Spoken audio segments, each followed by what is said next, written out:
Last Pint Productions presents the New Way Podcast with Ben and Matt. The New Way Podcast contains adult content, including blue monkeys, dinosaurs, and midgets. Listener discretion is advised. Credits will do fine. No, they won't. Credits will do fine. No, they won't. And if someone gets upset, you say, chill out. Or you can do combinations. Chill out. Dickwad. This is why we're here. Unobtainium. Master? Yes, precious. False. Everybody wants to be naked and famous. Everybody wants to be just like me. I'm naked. Will you help teach me about this? What is it? A new way? Welcome once again to the New Way Podcast with Ben and Matt. I'm Ben. I'm Matt. And we're back again this week, keeping this podcast rolling. And I have to apologize to Greg, who is the fifth listener who I forgot to thank last week, who heard the podcast and was butthurt, realized that he was left off of the list, and he's been on the podcast. So sorry, Greg. I love you. Well, anyways, we're continuing on doing some a few more things. Once again, of course, find us online at our website, lastpintprod.com, and of course on the Facebooks, on the Twitters, on the you always do hand motions when you're walking people through each of the areas they should visit us. You are aware this is an audio podcast, correct? I feel like I have to sign the entire podcast for our. It just feels like you're clicking on your mouse, going through all of the different areas of the web and finding us. That is what I'm doing. But yeah, of course you can find us online. Everything's can be accessed through the website or wherever else. But you can pretty much find it anywhere. So thanks again for listening. Of course, any comments, any ideas, drop us a line, let us know. We're nearing that sort of milestone of 20 podcasts. That's right. I wasn't going to celebrate until we get to 25 to get that nice quarter. Okay. If you hear that rumbling, that's a gigantic beast of a dog. That's Rocco. Running up and down. Apparently, there's a 44-pound French Bulldog. If you don't know, I have a French Bulldog who you might have heard on a previous podcast because he likes to yell at me when I'm doing things that are important. But they're usually like bowling balls up there. The average size of a French Bulldog is 27 pounds. We actually have my wife and I have a small French Bulldog. It's 24 pounds. Yeah, Rocco's 44 pounds. He's apparently from Russia, where they breed them bigger. He's like the dog in The Mask after the dog puts on the mask and it becomes all muscle. His head is bigger than my dog's entire body. So anyways, I'm, Sorry, it just drives me nuts. I was like, and I don't learn, so most times I'm just like, oh, thunder, storms are brewing. But it's not. It's just a gigantic beast running up and down the floor above me in the very thin ceiling. They should have named him Stormbringer. Stormbringer. Is that from something? It's a sword. From I think Stormbringer was Stormbringer. No, Stormbringer is Gandalf's sword, I believe. You got me. Stormbringer, because Gandalf bringing the storm. Yeah. That's right. Anyways. How come, I think they missed out in the movies on a golden chance to make history with Ian McKellen saying, this is Stormbringer, and then whipping out his Stormbringer.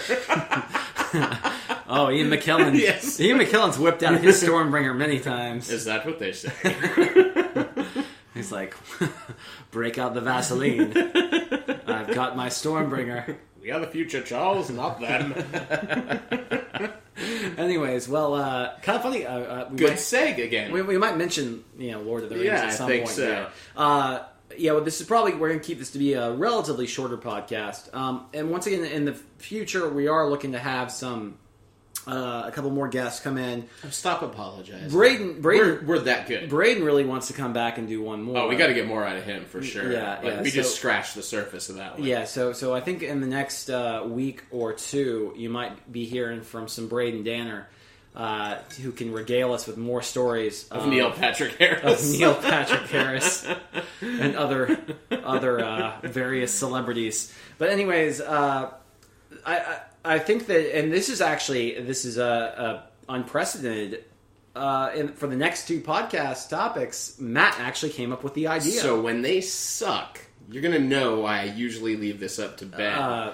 It's also because I always forget. I'm like, oh, we got a podcast this week, and I'm really excited. I never think about what we're going to talk about. But since we're doing tonight, we're recording back to back, so you'll be hearing this in consecutive weeks. But the first two things that popped to my mind were special effects and SEX.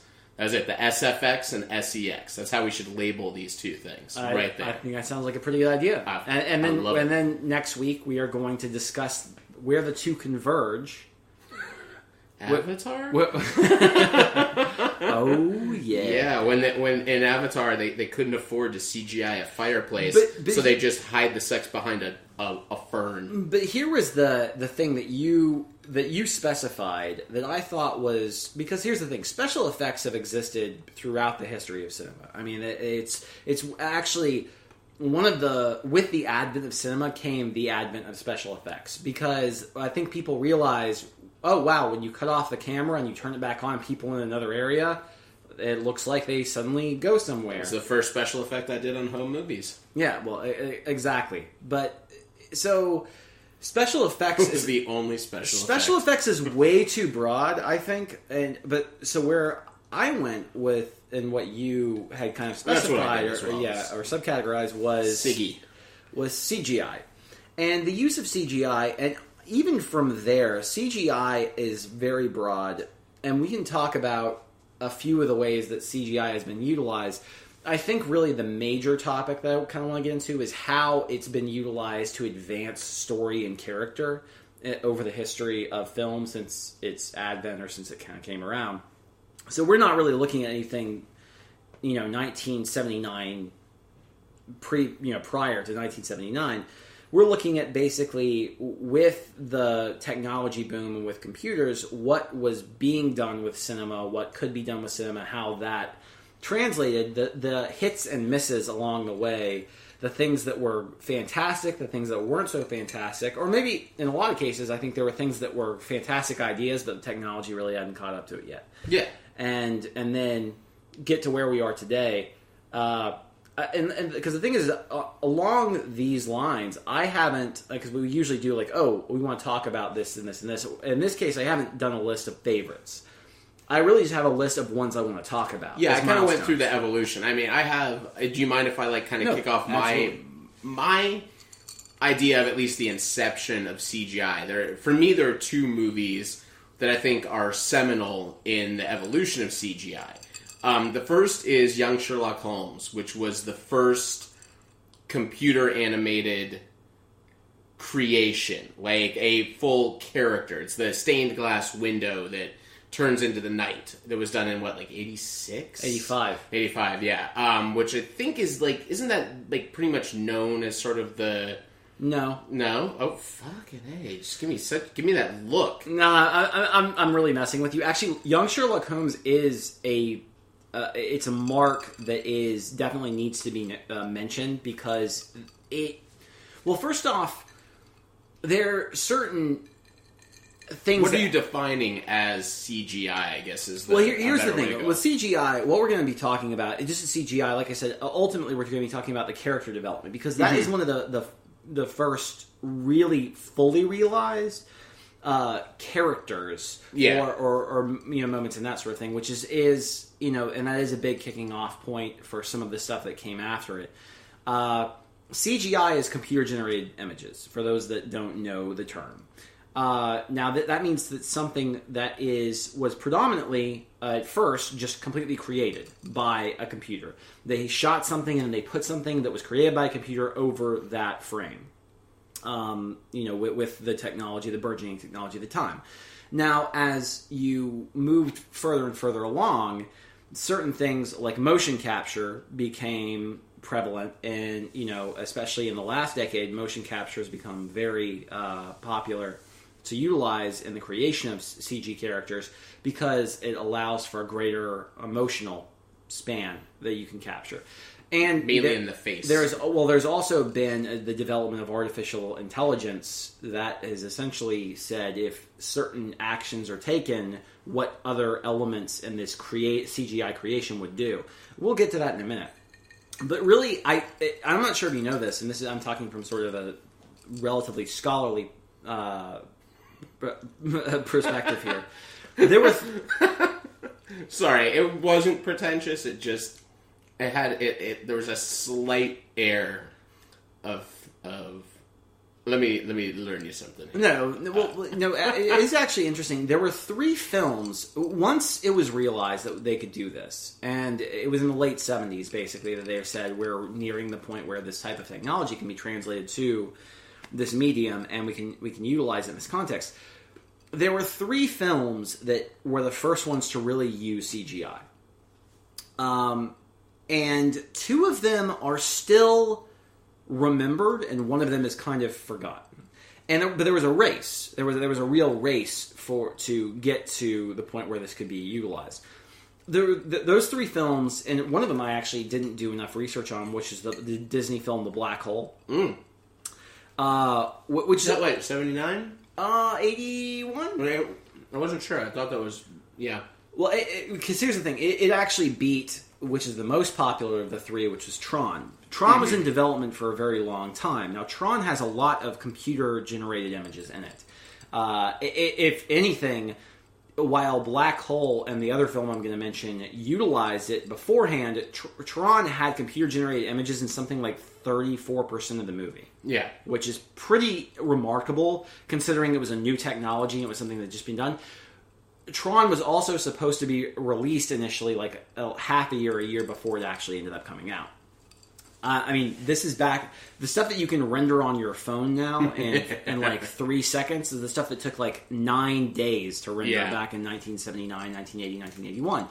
So the processing power was obviously, not there. But Tron was the one that really opened the floodgates for that. Now, while it wasn't necessarily character, you had like the little floating ball, yes, no, and the little things like that were great. And there was a lot of rotoscoping as well. Sure, for that and like the whole is rotoscoping is CGI? Yes, it's technically considered CGI. Like I said, it's not. I'm talking about the development of character here. Mm-hmm. Whereas, because in Tron, you have these machines and creatures and like these little things. The yes, the no, those things. They qualify to me as sort of the CGI. Okay. More than anything else, they're in a majority of the movie. Whereas in Black Hole, there are like 3 sequences where they've got a CGI character, or they're utilizing the CGI for the actual black hole time travel with the ship. Yeah. And so, really, those were the major 2. The one that's not really remembered that well and is interesting, it's a very it's kind of a cult classic film, is the film Looker, that was written and directed by Michael Crichton. It's an interesting movie. I've only seen it once. I actually saw it about 10 years ago. It might have actually even been longer than that. And the only reason why I saw it is not knowing about the CGI connection. I did not know about the CGI connection until actually much later. I just saw it because I was a huge Michael Crichton fan, and because I wanted to watch all the films he directed. He directed 6 films over the course of his, obviously he's more storied as a writer, but he dabbled very much in film, which also started to influence. Well, not started, but I think definitely his writing became more. There's a reason why he was adapted so often, is his books read like movies. Yeah, exactly, and he wrote. His style works very well for the medium. Looker is a 1979 film that features an all CGI female character. First one. For like a 45-second sequence. And it was completely computer generated, and it was the first time that a CGI character appeared on screen. Never even heard of the movie. Yeah, well, it grossed like $1 million back in 1979. Crichton wasn't more than the Lone Ranger. So, anyways, with inflation, yes.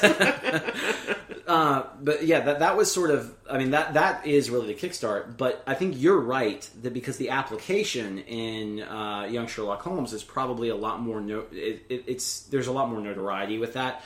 I still think Tron is for sure. Yeah, and I was going to talk about Tron. Tron's like a little bit because that was all.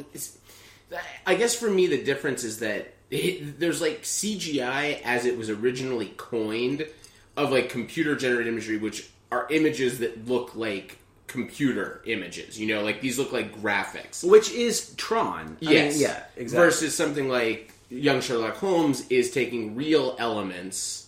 I mean, I know Tron is doing that, but Sherlock Holmes is making a thing. Well, and that's the thing. Looker is kind of doing like what essentially Simone did with the with Al Pacino, the Andrew Gattaca guy. Nichols. Andrew Nichols did. They're essentially digitizing the character, so she's supposed to be computer generated, and it utilized that fact. So the fact that it's very, it doesn't even almost look like, it just looks like a giant block. Yeah, basically. yeah. It's still, I think you're right that in Young Sherlock Holmes. And the other one is a huge favorite of mine that I've listened to. For some reason, I probably listened to more commentary tracks on this movie. Only ones I've listened to more are maybe Kevin Smith flicks, but the movie Willow. Which was, 1987, 86? 88, I think. It was earlier in 88. Because 88 was like right. Batman and that stuff. I think it was like 86. 89 was Batman. 89 was maybe it was close to 88. I remember seeing Willow in the theater. Yeah. And I think it was 88. But I could be totally wrong. I mean, you can and I mean, and it's Willow 88. You're right. Very, very well done. Willow was another one that took like a year and a half, 2 years of them doing production because it was the first use of morphing in film. They'd done it in commercials a little bit, or they'd started to try it, but they were really perfecting. This is in the early days of ILM, and what's great is the making of Willow. If you ever decide to buy the DVD or Blu-ray of it, there's some just amazing making of stuff with people like Dennis Muren, a lot of like people that are hugely still involved in the business, but they literally show ILM at one point, and it's like 6 guys with like 6 old IBM computers that are all have like green, like green type on them and stuff, and like that was their CGI division of ILM at that time in like 87, 88 when they were shooting it and making it. Right. And these guys talking about like how long it took them to do that, how long it took them to do the pig transformation and all this stuff. Like there are a lot of effects in that movie that sure they don't look good or great right now, but for the time, like I remember as a kid, I was like, oh my god, like morphing was, I know it was kind of morphing was like the 3D. Like 3D is for us now. It's like everyone, the first time you saw it, you're like, holy shit, that's amazing. And within like 3 years, it was completely played out with everyone being like, all right, we get it. It's too much. The really interesting thing about a Willow is that, and I think we might have even mentioned this on an earlier podcast, Lucas wanted to make Lord of the Rings. Yeah. And couldn't get the rights for it. And that was, which, I mean, it's so funny because you think about it, if 10 or 15 years, I mean, not really even at that time, he was in such a position of power, you'd think Lucas now would just be able to get the rights to anything he really wanted the rights to, unless, that person just had some sort of aversion to George Lucas, which now everybody But Lucas was, but I mean, by the time, I think at that point, the Tolkien estate was there's a lot of stuff going on with them at that point. Yeah, absolutely. And by the time it would have been where the rights were freed up when Peter Jackson took it, Lucas was in prequel hell, basically, at that point. I mean, you figure the first... Well, the thing was, I think once he made Willow, and Willow didn't do well, he had no interest in revisiting fantasy. He pretty much said that. He came out and said that. But he couldn't make Lord of the Rings, so he made Willow instead. I'm just really happy he never made Lord of the Rings, because... While it might have actually been successful on its own terms, as I'm much more enamored with what it became, which is much more serious and a lot probably. I'm just happy because I love Willow. I like Willow too, unabashedly. I really do like Willow. I mean, Willow is I feel like a very underrated movie, and it definitely has a lot of its own merits. And And from a technical standpoint, as far as that acumen is concerned, it stands head and shoulders above what had been made at that point. For sure. Well, but here's the thing I kind of wanted to mention. I feel like there was that period that once it had been established by Tron, and once we had started doing some of these computer-generated characters, it started invading the popular medium to the point of like music videos. You have like Money for Nothing, Dire Straits. Mm-hmm. That was a computer-generated music video, and was it very made popular sense for the 80s as well because where CGI was at that time was flashy, bright colored. It fit with the aesthetic of Money for Nothing is it's neon. I mean, that's really what you're looking at. Is we're going to make neon that we can move and put over these people. And do that but I mean, the other half of the video are the install people. Yeah, and it's all the computer generated install characters.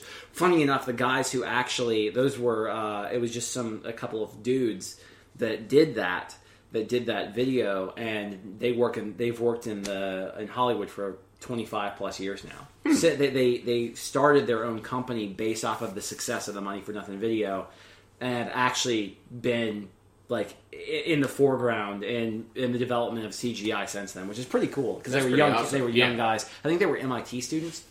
It would make sense. Or something along those lines, who made the Money for Nothing video. And it ended up being sort of this new revolution because they look like Legos now, but it was a cool. Everything was blocky. The curves were very difficult to do on a computer. It was kind of like the Etch-a-Sketch at that time of just things had sharp edges and blocky looks to them. I think what's interesting is that and I could be wrong, but that's why I like doing these where Ben and I don't know where the other one's going to come from on it. But for me, it seems like the next movie I want to move on to, it seems like it's only 4 years, but it seems like... Okay, how about on the count of 3 we say the movie? All right. 1, 2, 3, name the movie. All right. Ready? 1, 2, 3, Terminator 2. Ha! Wow, we finally agree on something. So, yes, we knew exactly where we were going. I was so debating of either we're going to say it at the same time or or I want to say something really ridiculous. Yeah. You're like... Dirty Rotten Scoundrel. Fuck! Damn it! Steve Martin wasn't actually in that movie. All CGI. All CGI. It was Michael Caine motion capture doing Steve Martin. That would be True pretty story. awesome. Yeah. Anyways, but yeah, obviously Terminator 2 is held as sort of one of those other golden standards. Yeah. The liquid metal, the what they were doing in that movie. That was not and what's funny is that nowadays CGI is so prevalent and they're doing so much of it that it's very rare that something groundbreaking, and we'll get to one, it's a movie I hate, but it has to be on the list for something groundbreaking, but it seems like you see less of those nowadays. It used to be everyone knew, the fact that we both know we were thinking about Terminator 2, and I guarantee we'll both go to the next same movie, is because in those days it was a long time in between them, and these movies would come out, and everyone would just be like, oh my god, I can't believe what I'm looking at on screen. This is unlike anything I've ever seen before. It was a spectacle. T2 was... for a while, one of the highest grossing R-rated movies, and it was because there were kids sneaking into it. It was the movie. I was really pissed off that I did not get to see that movie, namely because at my father's wedding, and this is in '92. Cracking on him. Well, he was cracking up on me. No, at my father's wedding, my whole family was there, and they proceeded to get really drunk, and they were watching the Terminator and let me watch the Terminator with them, which was, I think, my first rated R movie. From beginning to end, the Terminator was the first rated R movie I actually saw. And of course I was like, this is so good. And that was a year before, or right before, it might have been that year, I forgot when my dad actually got married. But yeah, it was before T2 came out. And then T2 came out, and all of my friends who got to go see T2, they were like, "Oh my god, it's so awesome!" I was just like, it's ridiculous. Fuck, no, please! All I wanted to do was see that movie. I didn't see T2 until maybe 1996. I think that was one of the ones I had to my brother had gone to see it. I saw it late. Like, I was one of those I had to beg and beg and beg, and I think he finally broke down. And it was one of the, I mean, I had, like, the star log with Arnold Schwarzenegger on the cover and the jacket and with the gun. I was just like, I have to see this movie. Like, I have to be in the theater watching this movie. One of the interesting things about T2 is the movie came out 8 years after the original, which is... I find it very interesting, speaking of Tron, like movies with very, very delayed sequels. I find it interesting when movies, especially ones that are very effects-driven like that, come out with sequels that are that much further down the line, because there are so many technical advances made, it's hard for them to exist in the same universe. Both Terminator and even Tron did a very good job of making sure that they paid homage to the original. Yeah. Like...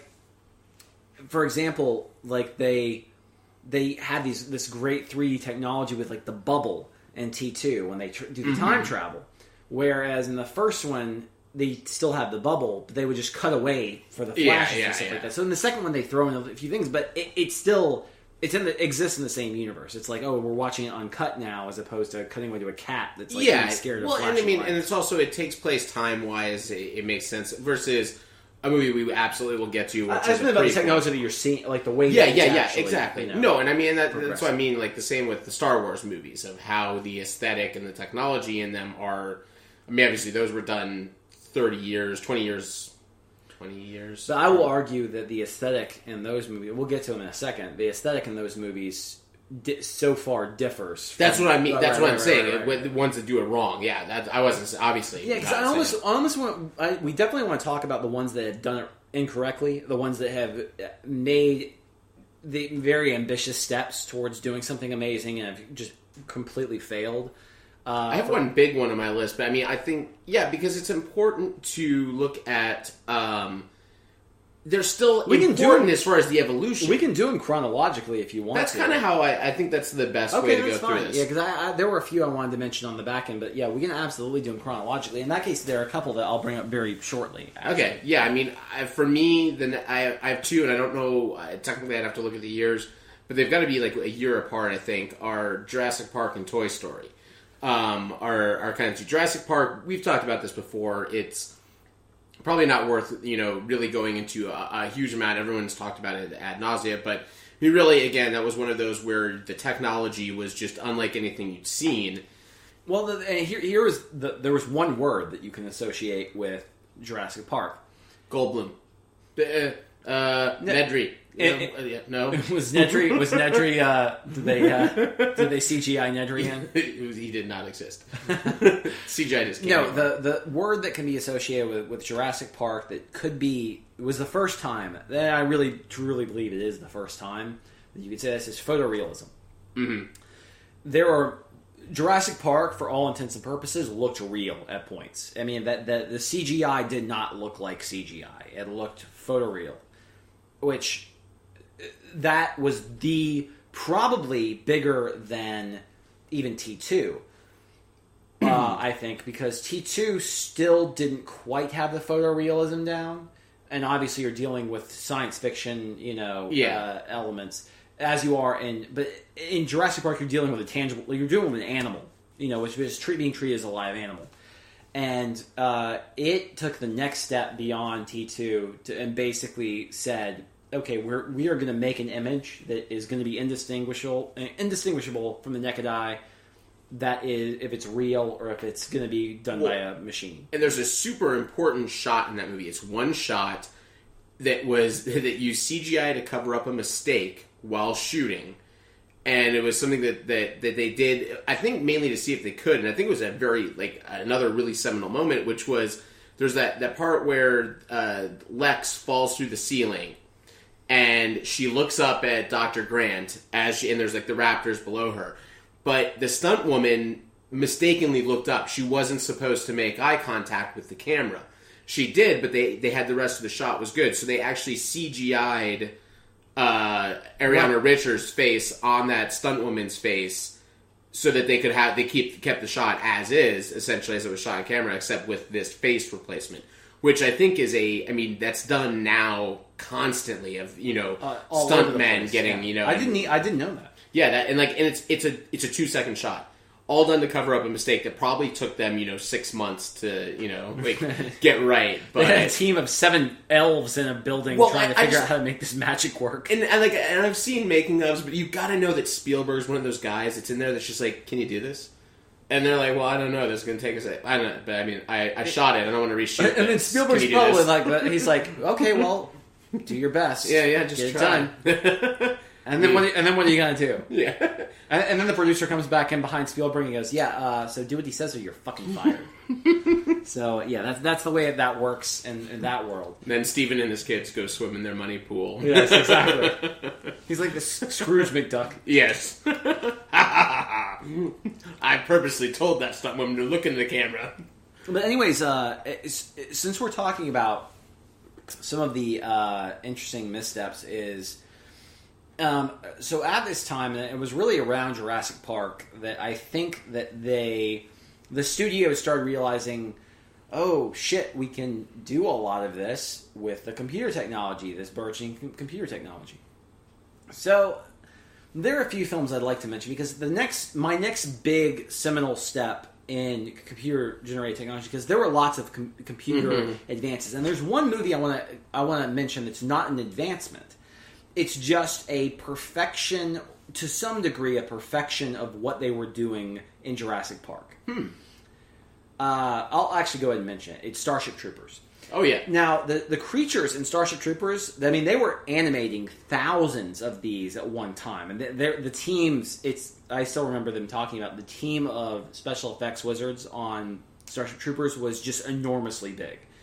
And, so they had just teams and teams and teams of people, basically. And, Intel had come along, and they finally had processing power where they were being able to render multiple things at multiple times and, do these models and then have the artists come in and then work off of the computer models, basically, and build all these things. Fortunately enough, also, the alien characters the arachnids, weren't super complicated. Yeah. They were like spiders, basically, but they didn't have any sort of distinguishing feature or hair or anything along those lines, so it made it a little easier to do. But the Starship Troopers CGI holds up today. You can watch Starship Troopers and then go watch some middle of the road science fiction movie. Yeah. And the CGI might be better in Starship Troopers. It's a really good use, for sure. I just think it was really... Now, the thing is, I don't consider it... They were just basically kind of taking it to the next level. They weren't doing something completely different. Now, over the same period of time, though, that I can name... first off, I would just like a couple of word association. Okay. And see what you think of that. Yes. All right. Wing Commander. Awful. Horrible. Awful. Those are the words that come to mind. Okay, do you know what's special about Wing Commander in CGI? Freddie Prinze Jr. is not a real person. Yeah. That's okay. Actually, it's Matthew Lillard. Matthew Lillard, who's the not fake a one. No, the interesting thing is they use no models whatsoever. And Wing Commander, all of the spaceship sequences were entirely CGI. Never. I've made it. The only reason I ever saw it was on in my dorm on the free movie channel on my freshman year of college. Yes. And I saw about a scene and a half. I'm like, this is not for me. Yeah, I'm talking about only in the space sequences. Like when they're showing them parked or whatever, that's a different story. Okay. But in the space sequences, they use them all CGI. It looks awful. I mean, it's pretty fucking bad. Another bad application, Radioland Murders. George Lucas. Great movie. It was one of the first movies to almost entirely do computer-generated backgrounds. And it's noticeable. I was watching the movie in the theaters in 95, and I was like, why does everything look fake in the background? And it's not like everything's in front of a movie screen. But the funny thing is it doesn't need that, especially in the context of that story. That would have been a $4 million budget movie. Yeah, it was basically ILM, coming all over the screen saying, "We're going to shoot this in front of a green screen, and then we're gonna make everything." Computer generated in the background. It's the often quoted Jurassic Park line. They spent so much time thinking about whether or not they could. They didn't stop to think. And that's George Lucas's ultimate problem. Like, always, his ultimate problem. Which I'll kind of use as my segue to a movie that maybe we're about to get to or not. I don't know. And it's one that's... I actually, instead of picking a specific movie originally, I just put this director. And I have a theory. My theory is George Lucas versus Robert Zemeckis. I'm a huge Robert Zemeckis fan. And one of the reasons I like Robert Zemeckis is I think he's one of these guys that grew up under Spielberg, grew up under Lucas.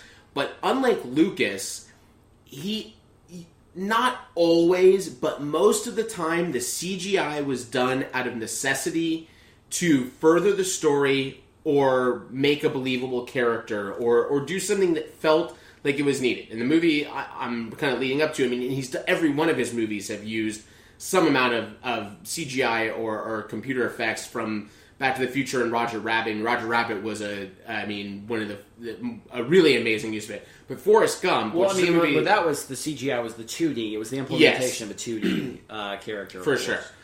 Forrest Gump is one of those movies that, listen, you're either in a camp that says that it's overrated and Pulp Fiction and Shawshank Redemption were robbed that year, or you're in the camp like me that says that maybe I think all of those movies are good and I still love Forrest Gump. And what was amazing about that movie is it shares something similar with a recent movie, which is on my list, but we can kind of talk about it quickly, which is The Social Network, where CGI is used, but not always in a flashy, look at me, look what I'm doing kind of way. A lot of the CGI in those movies, I'll be honest, I was one of the ones that watched Social Network that had no idea it was not twins in Social Network. I hadn't read enough about the movie. You thought that Armie Hammer literally had twins? I didn't know Armie Hammer, even though he'd been in a show that I watched religiously, and I hated him. I hated him in the show. I still sometimes, when I watch him, don't like him because I associate him with show? Reaper, the CW show. Yeah. He played this asshole character, and he was awful. He was really wooden, really bad. But I watched Social Network, and I had no idea until someone told me at the end of the movie, oh yeah, it was just one guy who they replaced his face and shot with the same guy in all these shots. And I think that's what was so cool about Forrest Gump for me is that, yeah, certain things you recognize and you understood. Oh, when they're inserting him into history. But other things, like when they're at the Washington Monument, you don't realize that there's no crowd. Like they had 15 extras and they replicated them with CGI to surround the mirror pool and stuff or Lieutenant Dan. It was smart casting of an actor that you didn't know, so you never really know. You just see this guy who doesn't have legs, and at that point you're not accustomed to they can do this with CGI. They just do it, and it's another one of those movies that has one shot that's amazing, which is Lieutenant Dan falls on the floor in the apartment when he's drunk, and he swings his body around, and his legs go past a table leg. And it's a 3-second shot, a 3-second move where he falls, and he spins himself around, and had a person with legs been there, they would have knocked at the table. That was a shot that took them a ridiculous amount of time to do, and it was something that Zemeckis recognized was important, because it's a little moment like that your brain doesn't pick up on that says, well, holy shit, like, why would you ever think this? How would they do that? Like, why would they spend millions of dollars getting this one shot of a guy just to do it? It's because those little touches make things work. Absolutely. Yeah, I completely agree with you on that. And Forrest Gump is a great... The funny thing is, I didn't even think about Forrest Gump, and that is a great implementation. And you're right. You're totally right on key with the necessity versus just, basically... jerking off all over the place. Which is what Lucas became. I can do this, I was going to say Phantom Menace, because here's the thing, like, Phantom Menace came out in 99. There are two sides of Phantom Menace. There's the ambition of the fact of one thing it had never been done before. Mm. The level of detail that had been put into the background, the fact that this was one of the first movies that had CGI background and crowd characters, which was then later utilized by everybody, yes. It still is. So, I mean, in one way, Phantom Menace kind of broke the mold, although I feel like if it didn't, something else would have. But it did it's to such an extreme. In one way, it's impressive, and in the other way, it's like some of the stuff is just completely... I mean, and it did motion capture, too. There were lots of things to be impressed with about Phantom Menace. Unfortunately, the movie isn't that great. Well, I will say that you have to know... Like, you have to imagine that when Phantom Menace came out and Peter Jackson and Lita are at that point starting production, they already worked on more. Yeah, they're already working on it. I mean, they were going to start shooting a year late. Like, when did they shoot Lord of the Rings? They started shooting in late '99.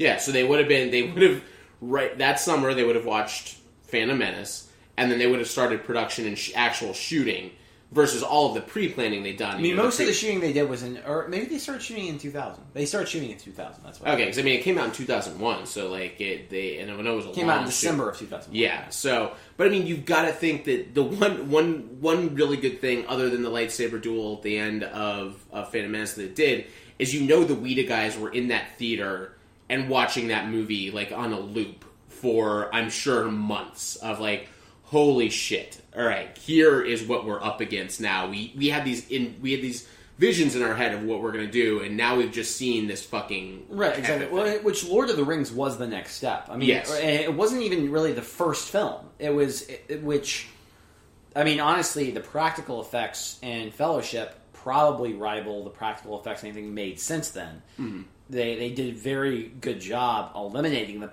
parts where they didn't need CGI, and now that Peter Jackson has unlimited resources at his disposal, he has a tendency to overutilize those. Yes. Which is, I think, that's common. That's a common part complaint. of it is it's now cheaper. That's the sad part. Is a lot of it's the studio cheaper. Saying we Now don't have to do this. We can do this. It is. CGI. Where it used to be the exact opposite. Yeah. Where it used to be the thing was if they were going to do something that was going to be that much more intensive.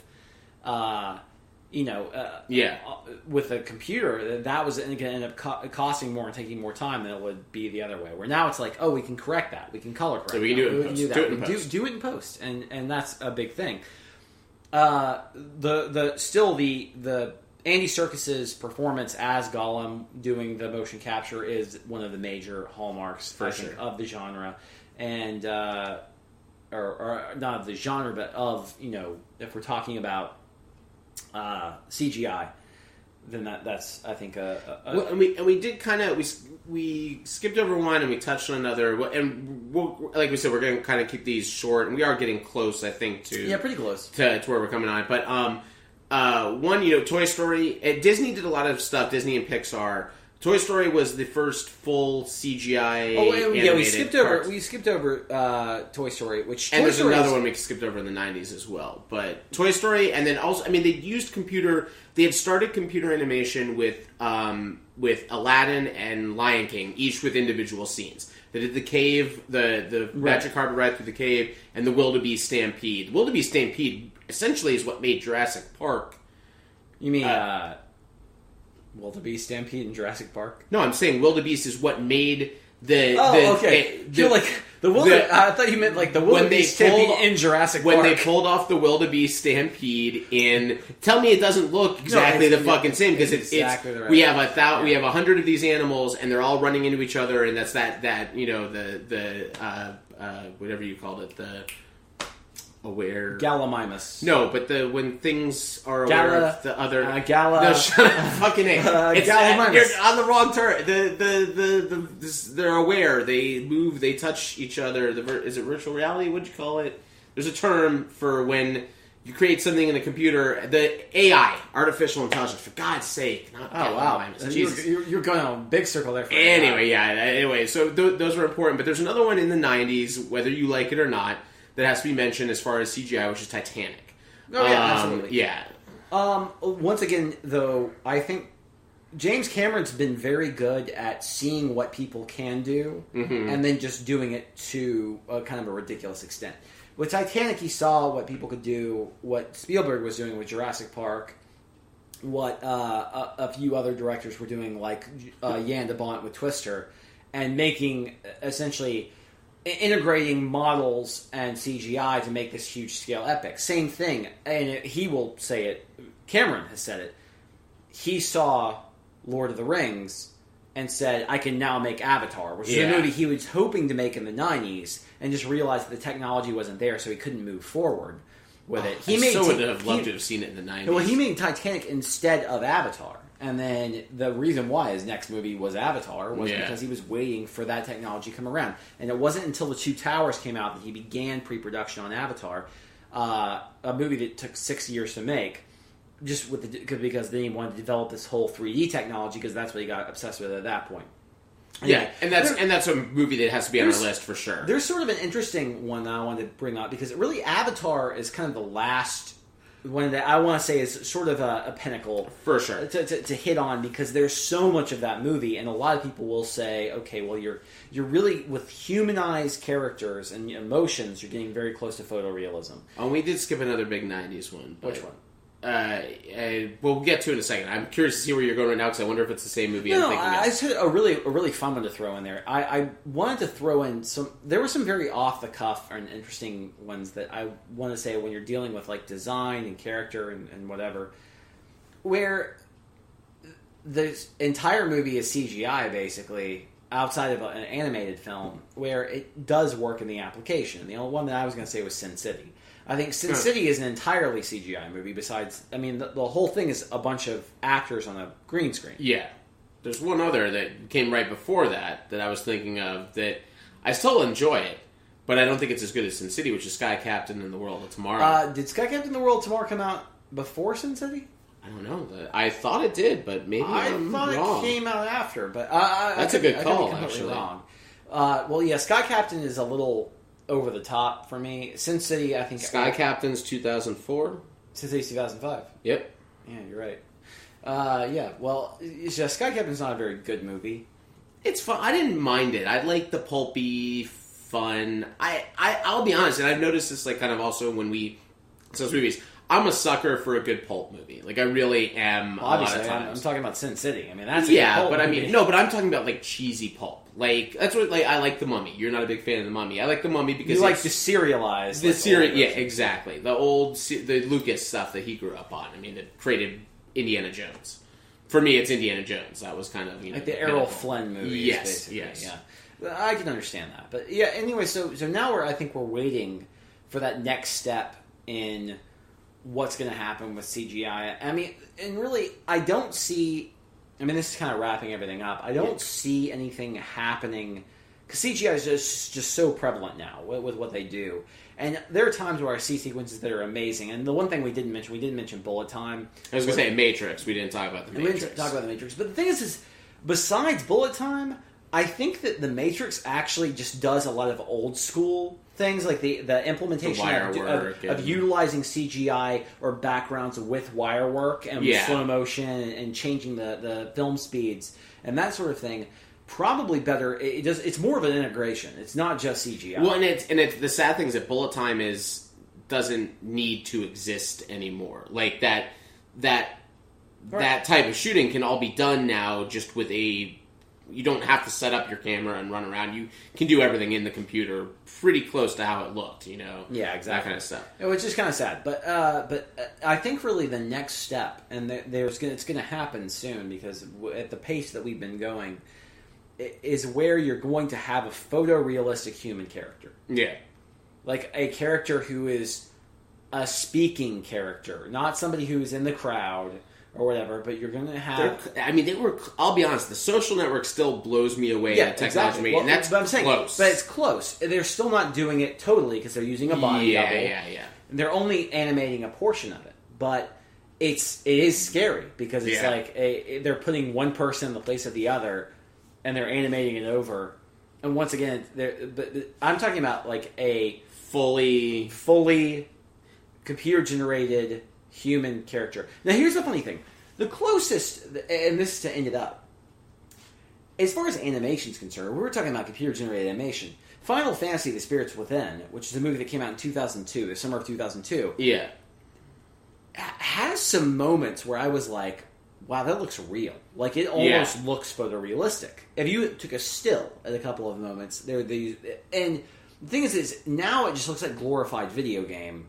Well, I mean, they got close with Tron 2 as well, or the Tron Legacy with Jeff... I mean, you're dealing with a real person, but not a real person. Right, young Jeff Bridges is pretty...